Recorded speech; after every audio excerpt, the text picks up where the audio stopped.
Olá, queridos.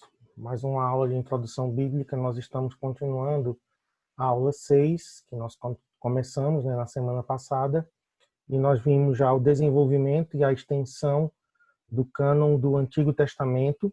A gente passeou um pouquinho na história da formação do cânon e vimos os tipos de livros, que podem formar o cânon. Alguns, entraram na lista dos livros sagrados, que foram os aceitos por todos, que são chamados de homologomenas. Também vimos os livros apócrifos, que eram livros apenas aceitos por alguns. Depois nós vimos algumas heresias dentro dos apócrifos. Depois vimos o terceiro tipo, que eram os pseudepígrafos, que são livros que foram rejeitados por todos.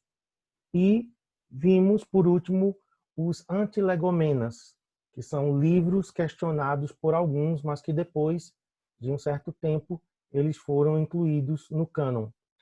Hoje, nós vamos ver aqui ponto 3 da aula 6, cânon hebraico, católico e protestante do Velho Testamento. Na verdade, isso aqui vai, de certa forma, resumir, tudo que a gente viu até agora.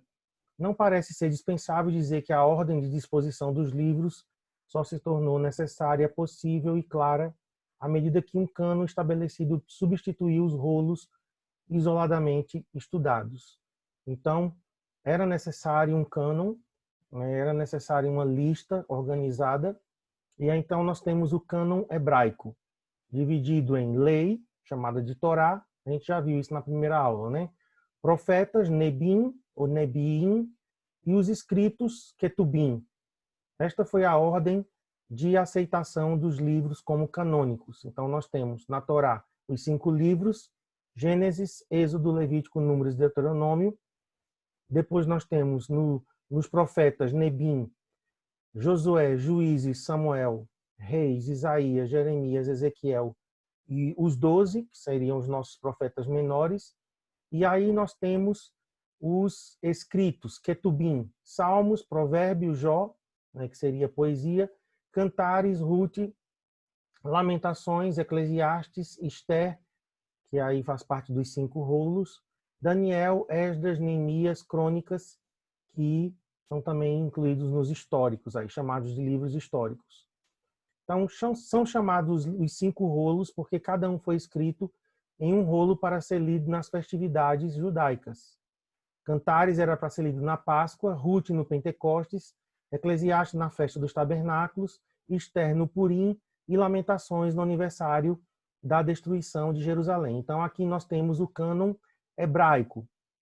Agora, o cânon católico é o mesmo da Septuaginta. Divide os livros do Velho Testamento em 4 grupos e acrescenta ao conteúdo canônico hebraico os livros apócrifos, sendo ao todo 46 livros. Então, aí no cânon católico nós temos a lei, Gênesis, Êxodo, Levítico, Números, Deuteronômio, igual, Nos históricos nós temos Josué, Juízes, Ruth, 1ª e 2ª Samuel. Aí nós temos, no cânon hebraico, 1ª e 2ª Samuel é um livro só. 1º e 2º Reis é um livro só. 1º e 2º Crônicas é um livro só. Mas aí no cânon católico, esses livros foram divididos. 1ª e 2ª Crônicas, ou Paralipômenos. Temos Esdras, Neemias, aí sim temos o acréscimo de Tobias, Judite, aí temos o livro de Esther, 1ª e 2ª Macabeus. Então, os livros aqui acrescentados, Tobias, Judite, 1ª e 2ª Macabeus. Nos poéticos, nós temos Jó, Salmos, Provérbios, Eclesiastes, Cantares e o acréscimo de Sabedoria e Eclesiástico. Nos proféticos temos Isaías, Jeremias, Lamentações, temos aqui o acréscimo de Baruque, Ezequiel, Daniel, Amós, Oséias, Joel, Obadias, Jonas, Miqueias, Naum, Abacuque, Sofonias, Ageu, Zacarias e Malaquias. Em algumas versões antigas, Samuel e Reis são apresentadas como 1º, 2º, 3º e 4º Reis, e Esdras e Neemias como 1º e 2º Esdras. Então, o cânon católico segue o mesmo cânon da Septuaginta, com acréscimo ao cânon hebraico de 7 livros apócrifos. Aí temos então o cânon protestante, possui o mesmo conteúdo do cânon hebraico, porém distribuídos em 39 livros diferentes, seguindo, no entanto, classificação idêntica ao cânon católico. Na lei temos Gênesis, Êxodo, Levítico, Números e Deuteronômio. Nos históricos nós temos Josué, Juízes, Rute, 1º e 2º Samuel, 1º e 2º Reis, 1º e 2º Crônicas, Esdras, Neemias e Esté. Nos poéticos temos Jó, Salmos, Provérbios, Eclesiastes e Cantares. E nos proféticos temos Isaías, Jeremias, Lamentações, Ezequiel, Daniel, Oséias, Joel, Amós, Obadias, Jonas, Miqueias, Naum, Abacuque, Sofonias, Ageu, Zacarias e Malaquias. Então, 39 livros, que é igual ao cânon hebraico, só que a divisão aqui, né, dos livros é diferente, e 1 Samuel, 1ª e 2ª Reis, 1º e 2º Crônicas, Esdras e Neemias estão organizados em livros separados, como também, né, os 12 profetas menores, cada um é um livro, e na Bíblia hebraica todos compõem, né, um livro só, que seria os 12. Bom, prosseguindo aqui, nós vamos para a aula 7 agora, que é o desenvolvimento e a extensão do cânon do Novo Testamento. Então, deixando agora o Antigo Testamento, vamos ver a história do cânon do Novo Testamento, que é diferente do Antigo em vários aspectos. Em primeiro lugar, o cristianismo como religião internacional não tinha uma comunidade profética fechada que recebesse os livros inspirados e os coligisse, né, e os compilasse, organizasse em determinado lugar. Faziam-se coleções aqui e ali que se iam completando logo no início da igreja. Não há notícia, todavia, da existência oficial de uma entidade que controlasse os escritos inspirados. Por isso, o processo pelo qual todos os escritos apostólicos se tornassem universalmente aceitos levou séculos. Outra diferença é que, a partir do momento em que as discussões resultaram no reconhecimento dos 27 livros canônicos do Novo Testamento, não houve mais movimentos dentro do cristianismo no sentido de acrescentar ou eliminar livros. O cânon do Novo Testamento encontrou acordo geral no seio da Igreja Universal. Então, por um lado, para que o cânon do Novo Testamento fosse formado, levou um pouco mais de tempo, né? E quando finalmente o cânon foi organizado, não houve mais acréscimos. Então, a diferença do Antigo para o Novo Testamento é que o cânon do Antigo Testamento tinha a sua formação no seio da comunidade profética judaica. Então, os escribas, que eram responsáveis pelas cópias, nas sinagogas, esses livros eles já estavam sendo compilados. Então, quando Malaquias, o último profeta, a voz profética cessou com Malaquias, então o cânon do Antigo Testamento praticamente estava formado. A diferença, então, para o Novo Testamento é que não havia, no Novo Testamento, no caso, um lugar, uma entidade onde controlasse os escritos inspirados. Então, tinham várias coleções. Porém, quando as discussões nos concílios, elas finalmente definiram o cânon com 27 livros, não houve mais acréscimo, não houve mais nenhuma discussão. Vamos ver aqui alguns estímulos para que esses livros fossem coligidos, fossem compilados, organizados. Os estímulos para que se coligissem oficialmente os livros. Primeiro, temos o estímulo eclesiástico, o estímulo da igreja. A igreja primitiva tinha necessidades internas, eles precisavam saber quais livros poderiam ser lidos nas igrejas. Então, em 1 Tessalonicenses 5:27, tem essa menção.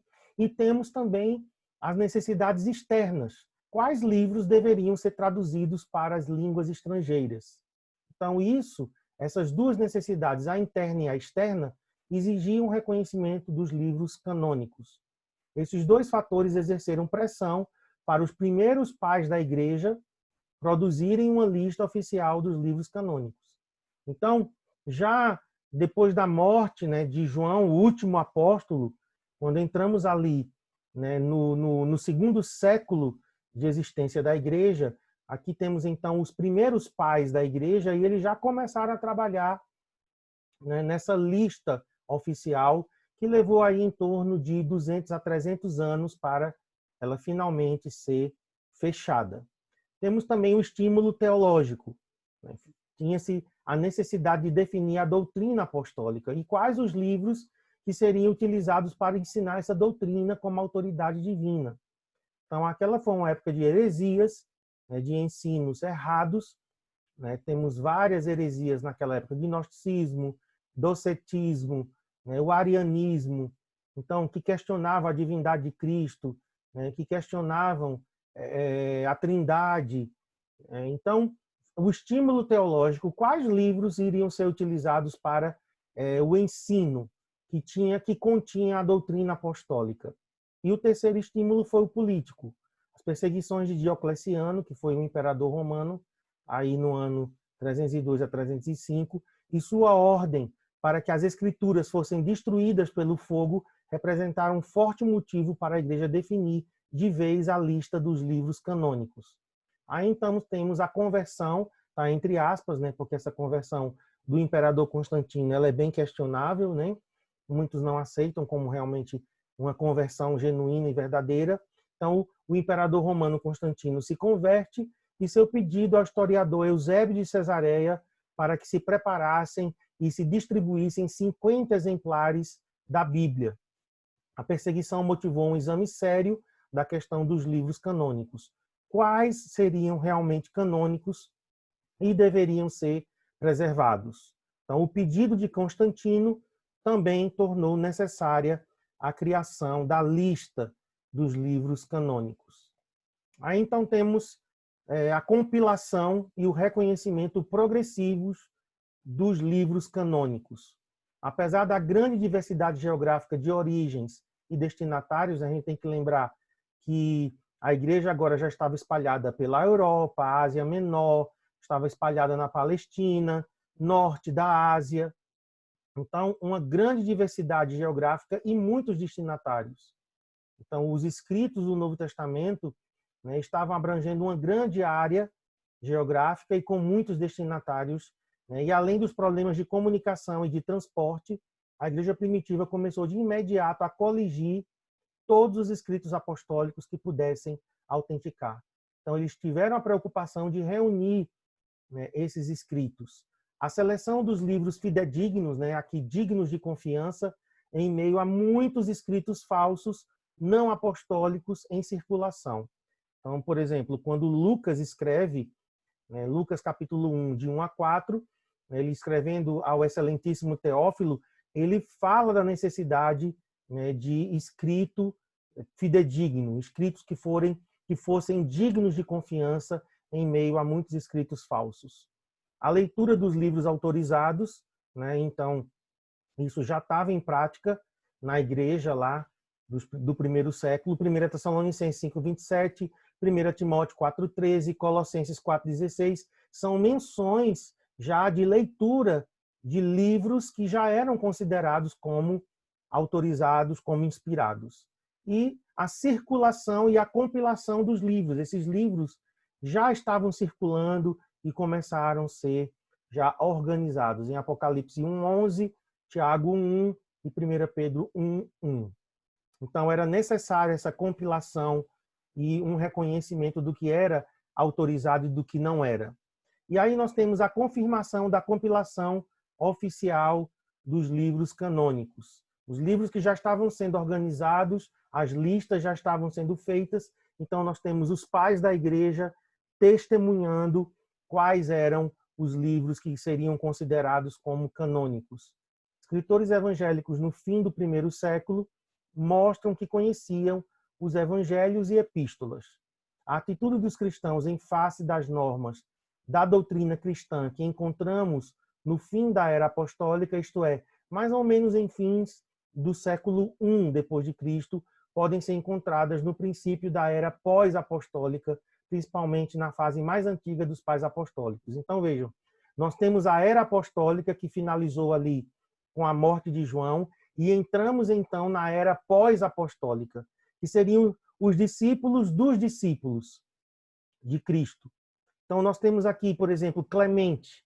Clemente ele foi bispo de Roma cerca do ano de 95. Então é muito próximo ainda, né, ali dos apóstolos, é próximo da morte do apóstolo João. Ele escreveu uma carta à igreja de Corinto, e nesta carta de Clemente menciona 1 Coríntios, ele menciona escritos de Paulo, ele menciona Efésios, ele menciona 1 Timóteo, Tito, Tiago, ele menciona o Evangelho de João e Hebreus. O que é que significa? Se Clemente, no ano de 95 depois de Cristo, mencionou esses livros, é porque esses livros já estavam sendo reconhecidos como canônicos, como livros autorizados. Temos também o testemunho de Inácio. Inácio, ele foi bispo de Antioquia, antes de 117, tudo isso aqui depois de Cristo, né? Então aqui o apóstolo João já tinha morrido. Deixou 7 cartas e nelas menciona passagens dos evangelhos, especialmente Mateus e João, e as cartas paulinas, colocando os escritos do Novo Testamento num plano de autoridade superior aos do Velho Testamento, em virtude da clareza de seu testemunho. Então, Inácio, ele menciona aí, olha, o Evangelho de Mateus, o Evangelho de João e as cartas de Paulo.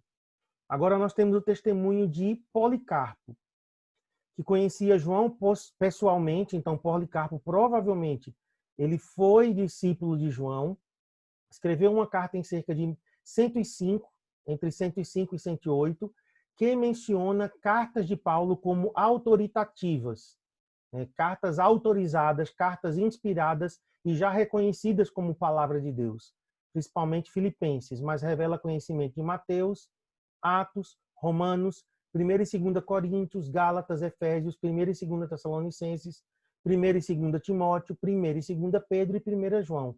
Então vejam quantos livros aqui Policarpo já reconhecia e já tinha como palavra de Deus. Temos então agora Pápias, cerca de 140 depois de Cristo. Testifica que a voz viva dos presbíteros ia sendo substituída pela autoridade da palavra escrita. Os escritores deste período há referências claras a todos os livros do Novo Testamento, com exceção a 6 ou 7 das epístolas mais curtas. Ele atesta a existência de Mateus e Marcos e o caráter apostólico destas obras. Então é interessante aqui, a voz viva dos presbíteros ia sendo substituída pela autoridade da palavra escrita. Então agora já não era mais os que os líderes da igreja ali naquela época estavam falando, mas o que a palavra escrita estava falando. Aí temos então Justino, o Marte, 148 depois de Cristo, fala das recordações dos apóstolos e os que seguiam como sendo lidas nas igrejas. Tanto hereges como cristãos ortodoxos testemunham a sua autoridade, muitas vezes citando o Novo Testamento e acrescentando como está escrito. Então, Justino, ele faz menções, citações do Novo Testamento e acrescenta como está escrito. Ou seja, quando ele fala assim, ele está reconhecendo como palavra de Deus. Tertuliano, cerca de 200, foi o primeiro a chamar a coleção que temos de Novo Testamento, assim colocando-a ao mesmo nível de inspiração como os livros do Velho Testamento. Clemente de Alexandria, 150 a 215, escreveu seus esboços, que é um comentário em 7 volumes sobre os livros do Novo Testamento, que incluía todos os livros do Novo Testamento, mais a Epístola de Barnabé e o Apocalipse de Pedro, e depois, esses dois foram excluídos do cânon. Mas é bem interessante isso aí, porque Clemente de Alexandria, em seu comentário, 7 volumes, olha só quanta coisa ele escreveu, ele menciona os livros do Novo Testamento. Temos então agora Orígenes.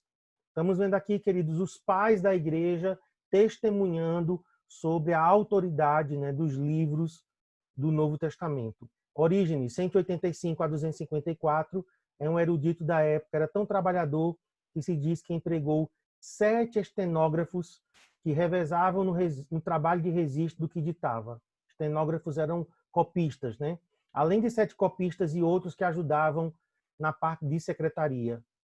Redigiu ele do texto do Novo Testamento, defendeu sua inspiração, escreveu comentários ou discursos sobre a maioria dos livros. Aí temos Eusébio de Cesareia, 340. ele relacionou como totalmente aceitáveis os 27 livros, exceto Tiago, Judas, 2 Pedro e 2 e 3 João. Esses ele relacionou como questionados por alguns. Ele mesmo rejeitava de vez o Apocalipse. E aí temos finalmente Atanásio de Alexandria, 373, chamado de o pai da ortodoxia. Relacionou com clareza todos os 27 livros como canônicos. Jerônimo e Agostinho, dentro de uma geração, teriam confirmado a mesma lista de livros, de modo que os 27 livros permaneceram no cânon do Novo Testamento. Então vejam aí, 373 já estava definido o cânon do Novo Testamento. Então, Atanásio, ele relaciona esses 27 livros e Jerônimo e Agostinho confirmam essa mesma lista.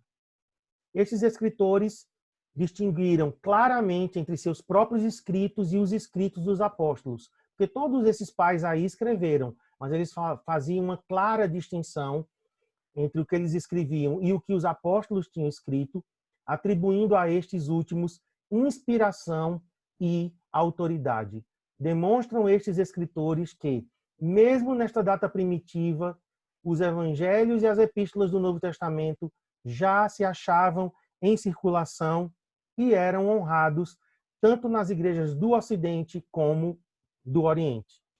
Então vamos ver agora, vimos o testemunho dos pais da igreja, agora vamos ver o testemunho das listas primitivas. As primeiras listas, e das traduções do cânon, isso aí é datado do século I e do século II. Então é algo muito, muito próximo aos apóstolos. Temos a primeira lista aí, chamada de Antiga Siríaca.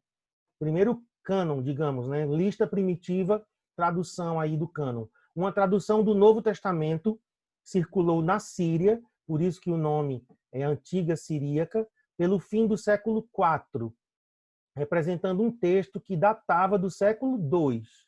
Certo? Então, circulou no século IV, mas o texto seria do século II e incluía todos os 27 livros, exceto 2 Pedro, 2 e 3 João, Judas e Apocalipse. Então, nós temos aqui 1, 2, 3, 4, 5 livros apenas que não estavam incluídos na Antiga Siríaca. Então, 27 menos 5, 22 livros já estavam nessa tradução do Novo Testamento, que datava do século II. A próxima aqui é a Antiga Latina.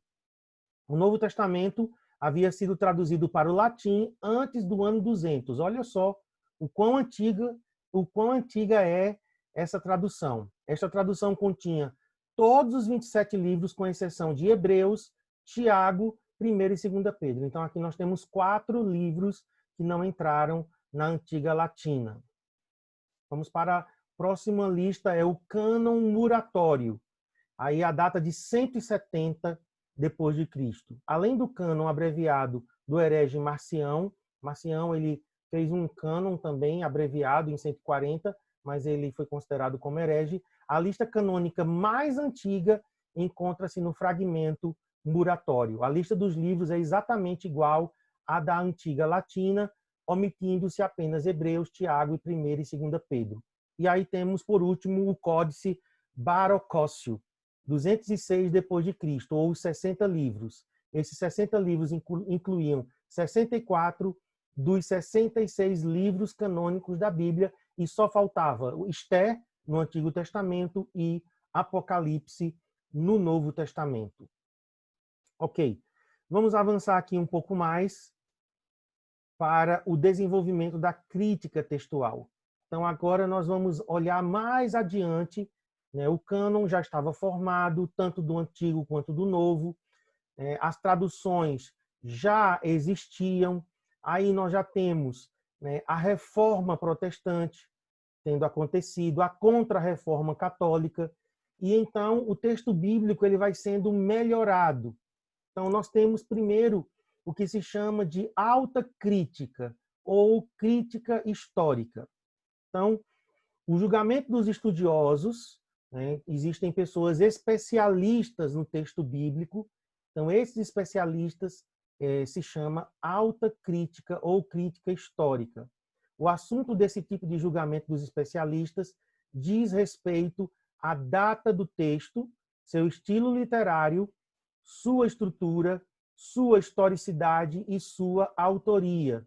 Os resultados dos estudos da alta crítica, feitas pelos herdeiros da teologia herética dos fins do século XVIII, não passam de um tipo de fruto altamente destrutivo. Foi o que aconteceu. No século XVIII, nós temos o surgimento aí da alta crítica, ou crítica histórica.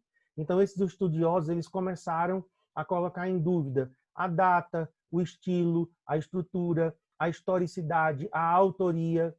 Por exemplo, começou a se questionar se Isaías realmente tinha sido escrito pelo profeta Isaías, porque muita coisa parecia que tinha sido escrito por outra pessoa. Começaram a questionar se o que Daniel estava escrito como o profeta Daniel tinha sido realmente Daniel ou outro escritor. Então, isso é a alta crítica.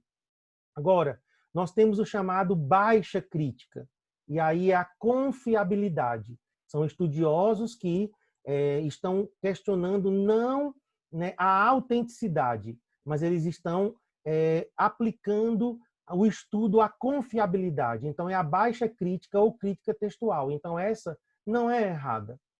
Não se questiona a historicidade, a autoria, não se questiona o estilo, a estrutura. Mas a baixa crítica aplica-se à forma ou ao texto da Bíblia, numa tentativa de restaurar o texto original. Então, essa baixa crítica ela é muito benéfica. Por quê? Porque o texto bíblico está sendo cada vez mais melhorado para se chegar ao máximo próximo ao texto original. Não deve ser confundida com a alta crítica, visto que a baixa crítica ou crítica textual estuda as formas das palavras de um documento e não seu valor documental. A questão mais importante não é se a crítica é alta ou baixa, mas se é sadia, ortodoxa. Então, nós entendemos que a baixa crítica ou crítica textual, ela é uma tentativa, né, de restaurar o texto que nós já temos cada vez mais próximo ao texto original. Então, vamos ver aqui esse desenvolvimento da crítica textual. A história do texto da Bíblia na igreja pode ser dividida em vários períodos básicos, de modo especial com referência ao Novo Testamento. Então, nós estamos falando mais ao Novo Testamento. Temos aí o primeiro período, que é o de reduplicação. Isso foi até 325. Foi em Alexandria que a Septuaginta, né, aquela versão dos 70, veio à luz entre cerca de 280 e 150 a.C. Essa cidade seria o centro de atividade intelectual na tentativa de restaurar o texto da Bíblia antes de 325. Todavia, não houve basicamente nenhuma crítica textual verdadeira do Novo Testamento durante esses séculos. Foi antes um período de republicação de manuscritos em vez de avaliação de textos. No entanto, em contraposição à Alexandria, na Palestina, de 70 a 100 d.C., estudiosos rabínicos efetuaram diligente trabalho textual no Antigo Testamento. Então, nós temos aqui um período de reduplicação com relação, né, ao Novo Testamento. Não houve crítica, assim, no sentido de tentar melhorar o texto, os manuscritos foram apenas reduplicados. Já o Antigo Testamento, nós temos, então, nesse período, né, rabinos, estudiosos rabínicos, efetuando um diligente trabalho, uma revisão dos textos do Antigo Testamento. Os livros do Novo Testamento foram escritos durante a segunda fase do século I. Não há dúvida que as cópias desses autógrafos, feitas em papiro, perderam-se com o tempo, mas antes de serem perdidas, foram providencialmente recopiadas e circularam pela igreja. As primeiras cópias foram feitas ao redor de 95 depois de Cristo. Então nós temos aí os autógrafos, que são os originais, e os originais foram copiados, e essas cópias, né, começaram a circular já ao redor de 95 depois de Cristo, logo depois dos originais terem sido produzidos. Algumas dessas cópias tinham boa qualidade, mas outras não. Isso dependia da capacidade do escriba. As cópias das cópias começaram a ser feitas por conta das perseguições e destruição das escrituras pelos próprios membros da igreja, né? Com o manuseio, o uso vai desgastando, né? Não podemos pensar num curto espaço de tempo. Imagine uma cópia sendo manuseada 10, 20, 30, 50 anos. E com isso ficou mais fácil dos erros penetrarem no texto. Em Alexandria e em outras partes do Império, por volta de 200 a 250, começou a ser feito um trabalho de comparar os textos e os publicar, de modo que se criou um trabalho básico de crítica textual. E aí nós temos Orígenes, a gente já falou sobre ele. Orígenes foi um dos pais da igreja e ele estava, né, radicado em Alexandria, escreveu comentários sobre o Antigo e Novo Testamento, tornando-se uma espécie de crítico textual, de melhoria do texto. Aí entramos no segundo período de padronização, 325 até 1500, né, aí próximo já da Reforma. Depois que as perseguições cessaram, as cópias dos manuscritos da Bíblia passaram a ser feitos em códices de velino e de pergaminho, no final do período de livros de papel. Isso aí já na época, já perto da Reforma, né, quando a imprensa foi inventada por Gutenberg, pelo alemão Gutenberg. Ao longo desse período, as revisões críticas dos textos eram relativamente raras, exceto pelos esforços de estudiosos como Jerônimo. Jerônimo viveu em 340 a 420, e Alcuíno de York, 735 até 804. Esse homem aí, Alcuíno de York, viveu. Todavia, o período especial entre 500 e 1000 testemunhou a obra massorética. A gente viu aulas atrás que judeus massoretas, né, acrescentaram no texto do Antigo Testamento os sinais vocálicos de que resultou o texto massorético. Quando o imperador Constantino pediu a Eusébio de Cesareia que providenciasse 50 exemplares das Escrituras, iniciou-se um novo tempo na história do Antigo Testamento. Foi o período da padronização do texto, quando o Novo Testamento começou a ser copiado com todo o cuidado e fidelidade. Então, quando Eusébio, né, começou a escrever esses exemplares, a pedido do imperador Constantino, então, um novo tempo aí iniciou-se na história do Novo Testamento, porque o texto começou a ser padronizado. Com a iniciativa de Constantino, um grande número de manuscritos copiados com todo cuidado foram produzidos ao longo da Idade Média. Todavia, revisões oficiais planejadas com o máximo cuidado eram relativamente raras. Entramos agora no terceiro período, que é o período de cristalização, que vai de 1500 a 1648.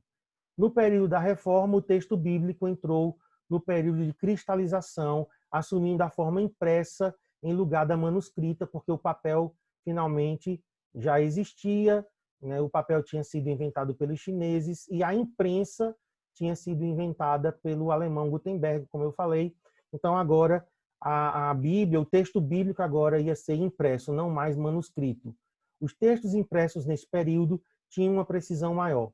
Destacam-se neste período as obras do cardeal Francisco Ximenes de Cisneros, 1437 a 1517, de Desidério Erasmo, 1466 a 1536, de Roberto Stefano, 1546 a 1550. Inclusive, a gente viu na primeira aula que esse Roberto Stefano, ele implantou a divisão do texto em versículos, de Teodoro Beza, 1519 a 1605, que foi o sucessor de João Calvino, e Boaventura e Abraão Eusebi, 1583 a 1652, e 1592 a 1652, que produziram o texto recebido, que é conhecido como Textus Receptus.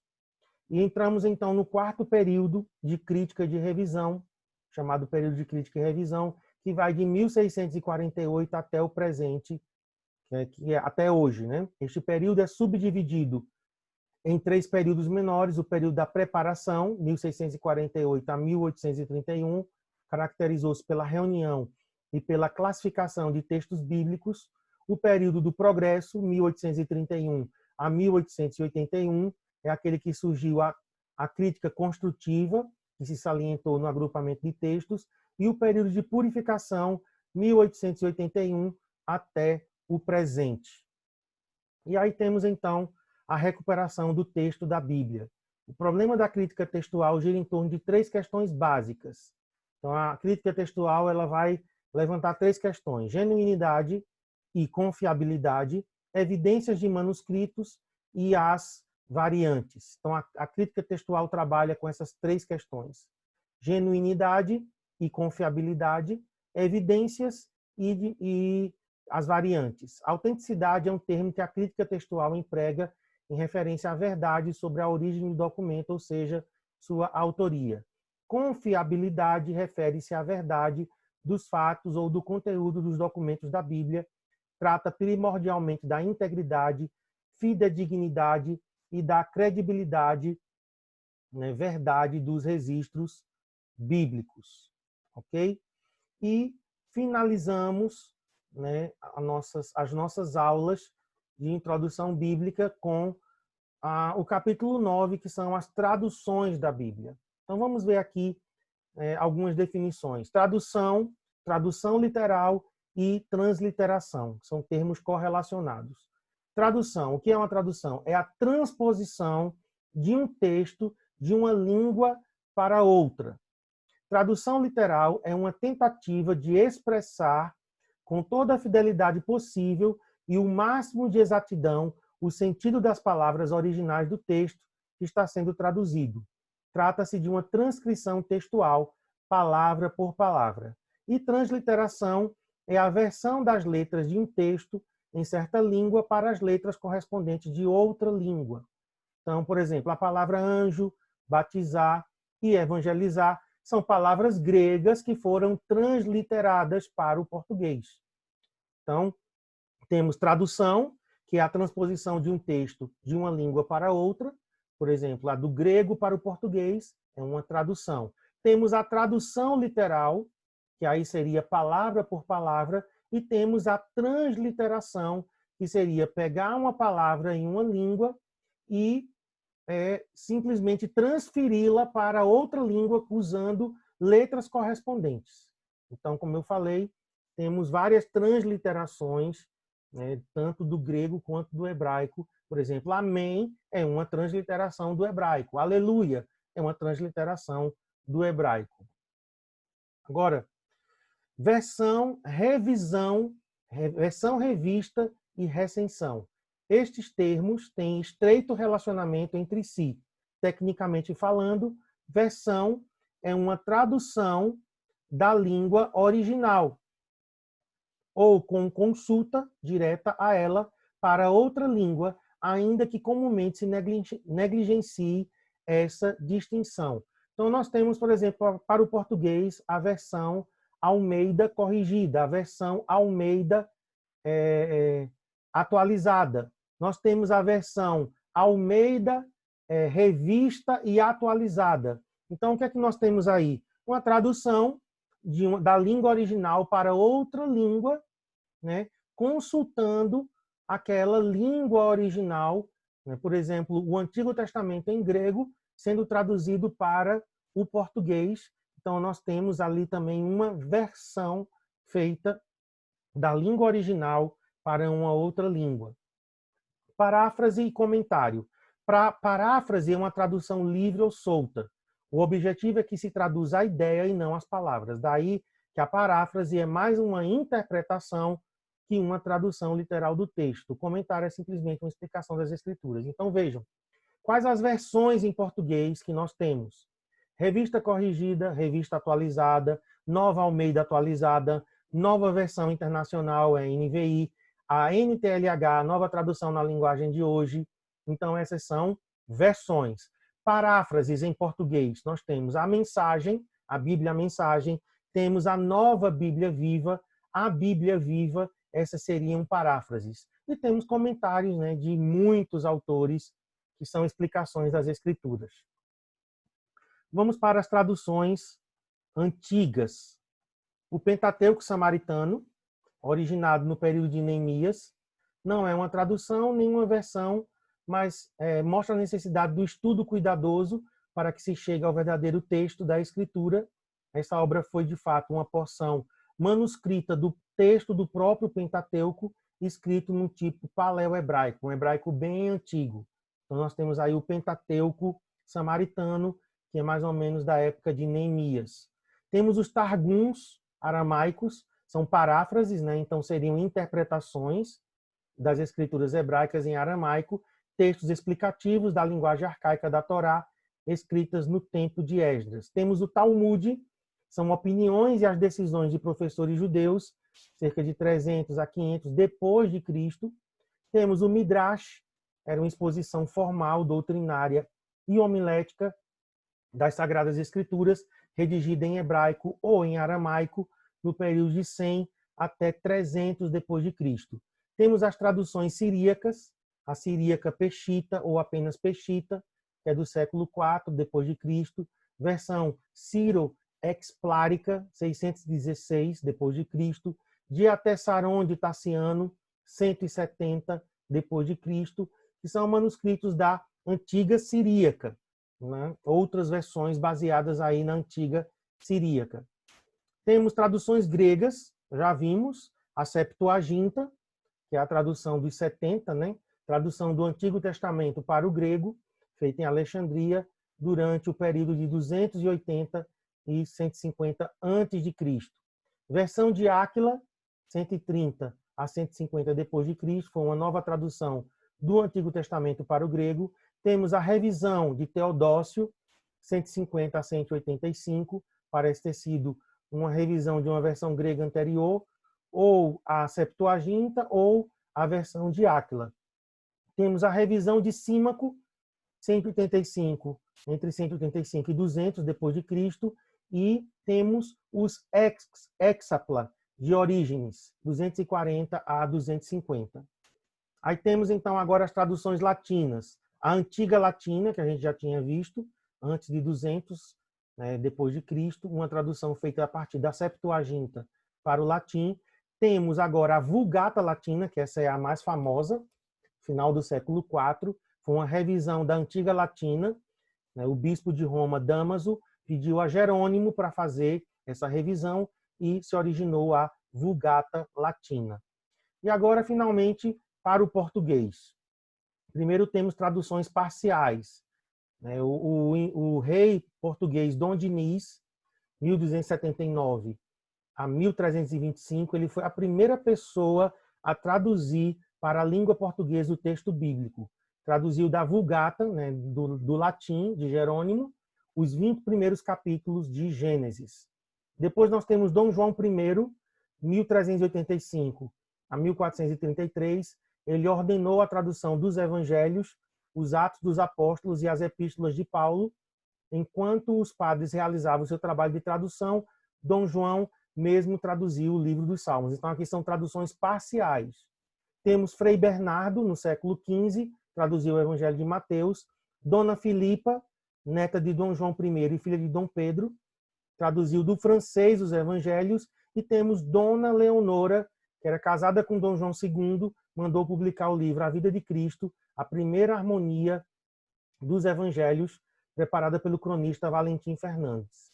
5 anos após o descobrimento do Brasil, em 1505, Dona Leonora mandou imprimir o livro de Atos dos Apóstolos e as epístolas universais de Tiago, Pedro, João e Judas. E a primeira tradução completa para o português foi a tradução de Almeida. Então, João Ferreira de Almeida foi o primeiro a traduzir para o português o Antigo e o Novo Testamento. Em 1678, concluiu a tradução do Novo Testamento. Do Antigo Testamento, João Ferreira de Almeida traduziu até Ezequiel 48, 21, e aí ele faleceu em 1691. O Novo Testamento foi impresso e publicado em Amsterdã em 1681, e o restante do Antigo Testamento foi traduzido por Jacobus op den Acker, terminando o trabalho de tradução em 1753. Então, somente em 1753 é que finalmente nós temos toda a Bíblia traduzida para o português. E aí finalizamos, queridos. Se vocês quiserem aprofundar mais, eu coloquei aqui uma breve bibliografia. Temos a Bíblia através dos séculos, da editora CPAD, do pastor Antônio Gilberto. Temos também A Origem da Bíblia, também da CPAD. O autor aí é Philip Wesley Comfort. Temos esse aqui, Introdução Bíblica, como a Bíblia chegou até nós, que para mim é o mais completo, certo? Que é a obra de William Nix e Norman Geisler, para mim é o melhor e o mais completo. Temos Introdução à Bíblia, que é do R. Laird Harris, e temos um que não é mais publicado, que é a Bíblia e Como Chegou até Nós, que é do John Main, da Juerp. Esse não é mais publicado, mas você talvez encontre na Estante Virtual, que é um site, né, de livros antigos e livros usados. Então, essa é uma bibliografia, caso você queira aprofundar esse assunto de introdução bíblica. Nós estamos aqui finalizando, né, os nossos estudos, né, eu espero, né, ter abençoado, né, a tua vida, né, com esses estudos, e esperamos em uma próxima disciplina a gente poder estar juntos mais uma vez, tá bom? Deus abençoe a todos, fiquem na paz.